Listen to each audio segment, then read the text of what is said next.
এখন সামনে একটা নির্বাচনের কথা চলছে, ইসলামী দলগুলো চাচ্ছে যে তারা ইসলামের যে ভোটগুলো একই বাক্সে পড়ুক।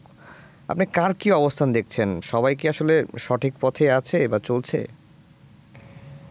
আমি আসলে একটু ব্যতিক্রম নজরিয়ার মানুষ। আমি না শুধু, এটাতে আলহামদুলিল্লাহ অনেকেই আছেন, আর এটাতে থাকা জরুরি ইসলামপন্থীদের জন্য।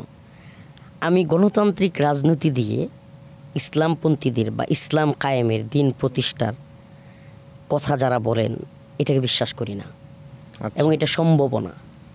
ইসলামের বাক্স নাম দেন, আপনি যদি ইসলামের বাক্স নাম দেন তাহলে অন্যান্য যে ইসলামিক দলগুলো আছে এরা কি কাফের হয়ে গেছে?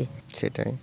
যদি আপনি ইসলামের বাক্স নাম দেন তাইলে অন্য বাক্সগুলোকে, যে দলই হোক, এনসিপি হোক, বিএনপি হোক, বা জমিয়তে উলামা ইসলাম হোক, কিংবা যে কোনো দল যদি খেলাফত মজলিস বিএনপির সাথে জোট করে বা যেই দলই হোক, তারা কি কাফের?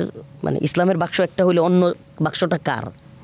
এটা অন ইসলামিক, মানে ইসলামের বাইরে কি? হ্যাঁ, সেটাই। তো এই বিষয়গুলো খুব কঠিন প্রশ্ন। আর আপনি ইসলামের প্রশ্ন বলছেন, দেখেন আমার বক্তব্যটা কিন্তু একপাক্ষিক না।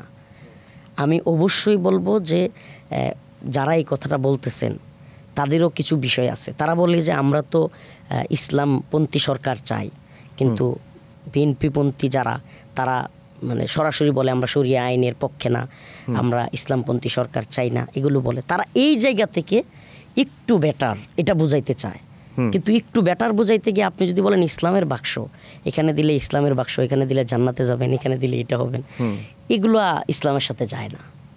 ইসলামের সাথে এগুলো যায় না। কেন?